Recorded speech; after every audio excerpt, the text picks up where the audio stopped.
TED Talks are recorded live at the TED Conference and partner events. This episode features sound consultant Julian. This talk contains powerful visuals. Download the video at TED.com. Here's Julian. The human voice. It's the instrument we all play. It's the most powerful sound in the world, probably. It's the only one that can start a war or say, I love you. And yet many people have the experience that when they speak, people don't listen to them. Why is that? How can we speak powerfully to make change in the world? Well, I'd like to suggest there are a number of habits that we need to move away from. I've assembled for your pleasure here 7 deadly sins of speaking. I'm not pretending this is an exhaustive list, but these 7, I think, are pretty large. The habits that we can all fall into. First, gossip. Speaking ill of somebody who's not present. Not a nice habit, and we know perfectly well the person gossiping 5 minutes later will be gossiping about us. Second, judging. We know people who are like this in conversation, and it's very hard to listen to somebody if you know that you're being judged and found wanting at the same time. Third, negativity. You can fall into this. My mother, in the last years of her life, became very, very negative, and it's hard to listen. I remember one day I said to her, it's October the 1st today, and she said, I know, isn't it dreadful? It's hard to listen when somebody's that negative. And another form of negativity, complaining. Well, this is the national art of the UK. It's our national sport. We complain about the weather, about sport, about politics, about everything. But actually, complaining is viral misery. It's not spreading sunshine and lightness in the world. Excuses. We've all met this guy. Maybe we've all been this guy. Some people have a blame thrower. They just pass it on to everybody else and don't take responsibility for their actions. And again, hard to listen to somebody who's being like that. Penultimate, the 6th of the 7, embroidery, exaggeration. It demeans our language, actually, sometimes. For example, if I see something that really is awesome, what do I call it? And then, of course, this exaggeration becomes lying, out and out lying, and we don't want to listen to people we know are lying to us. And finally, dogmatism. The confusion of facts with opinions. When those two things get conflated, you're listening into the wind. You know, somebody is bombarding you with their opinions as if they were true. It's difficult to listen to that. So here they are, 7 deadly sins of speaking. These are things I think we need to avoid. But is there a positive way to think about this? Yes, there is. I'd like to suggest that there are 4 really powerful cornerstones, foundations, that we can stand on if we want our speech to be powerful and to make change in the world. Fortunately, these things spell a word. The word is hail, and it has a great definition as well. I'm not talking about the stuff that falls from the sky and hits you on the head. I'm talking about this definition, to greet or acclaim enthusiastically, which is, I think, how our words will be received if we stand on these 4 things. So what do they stand for? See if you can guess. The H, honesty, of course. Being true in what you say, being straight and clear. The A is authenticity, just being yourself. A friend of mine described it as standing in your own truth, which I think is a lovely way to put it. The I is integrity, being your word, actually doing what you say, and being somebody people can trust. And the L is love. I don't mean romantic love, but I do mean wishing people well. For 2 reasons. First of all, I think absolute honesty may not be what we want. I mean, my goodness, you look ugly this morning. Perhaps that's not necessary. Tempered with love, of course, honesty is a great thing. But also, if you're really wishing somebody well, it's very hard to judge them at the same time. I'm not even sure you can do those 2 things simultaneously. So hail. Also, now that's what you say, and it's like the old song, it is what you say, it's also the way that you say it. You have an amazing toolbox. This instrument is incredible, and yet this is a toolbox that very few people have ever opened. I'd like to have a little rummage in there with you now. Just pull a few tools out that you might like to take away and play with, which will increase the power of your speaking.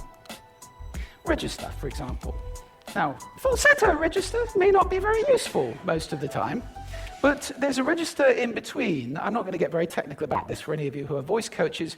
You can locate your voice, however. So if I talk up here in my nose, you can hear the difference. If I go down here in my throat, which is where most of us speak from most of the time, but if you want weight, you need to go down here to the chest. You hear the difference? We vote for politicians with lower voices. It's true.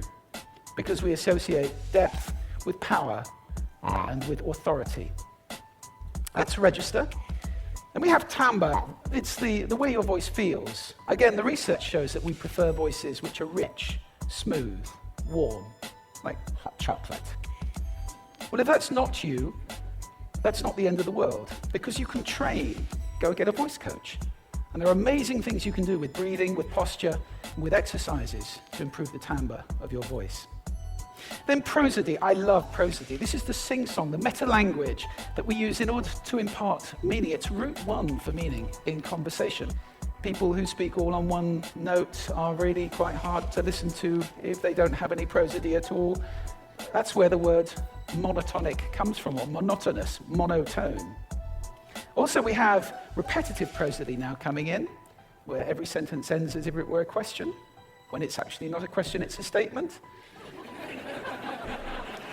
And if you repeat that one over and over, it's actually restricting your ability to communicate through prosody, which I think is a shame. So let's try and break that habit. Pace. I can get very, very excited by saying something really, really quickly, or I can slow right down, emphasize. And at the end of that, of course, is our old friend, silence. There's nothing wrong with a bit of silence in a talk, is there? We don't have to fill it with ums and ahs. Can be very powerful. Of course, pitch often goes along with pace to indicate arousal, but you can do it just with pitch. Where did you leave my keys? Where did you leave my keys? It's a slightly different meaning in those two deliveries. And finally, volume. I can get really excited by using volume. Sorry about that if I startled anybody. Or I can have you really pay attention by getting very quiet. Some people broadcast the whole time. Try not to do that. That's called sodcasting. Imposing your sound on people around you carelessly and inconsiderately. Not nice. Of course, where this all comes into play most of all is when you've got something really important to do. It might be standing on a stage like this and giving a talk to people. It might be proposing marriage, asking for a raise, a wedding speech, whatever it is. If it's really important, you owe it to yourself to look at this toolbox and the engine that it's going to work on. And no engine works well without being warmed up. Warm up your voice. Actually, let me show you how to do that. Would you all like to stand up for a moment? I'm going to show you the 6 vocal warm-up exercises that I do before every talk I ever do.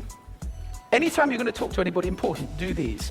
First, arms up, deep breath in, and sigh out. Like that. One more time. Very good.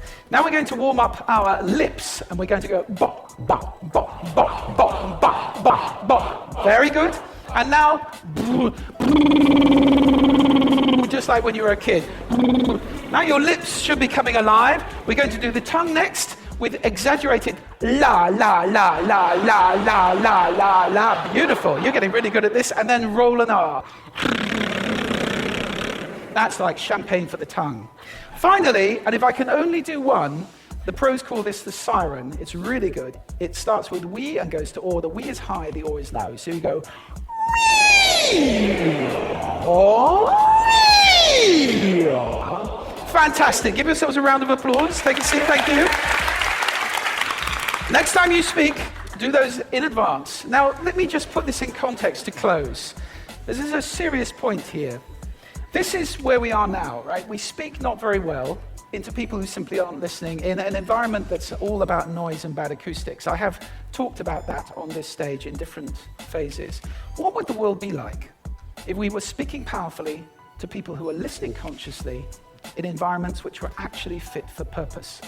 Or to make that a bit larger, what would the world be like if we were creating sound consciously and consuming sound consciously and designing all our environments consciously for sound.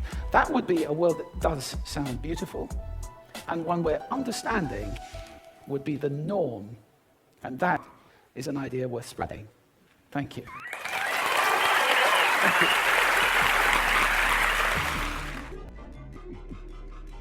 That was Julian Treasure, recorded at TED Global in Edinburgh, Scotland, June 2013. For more information on TED, visit TED.com.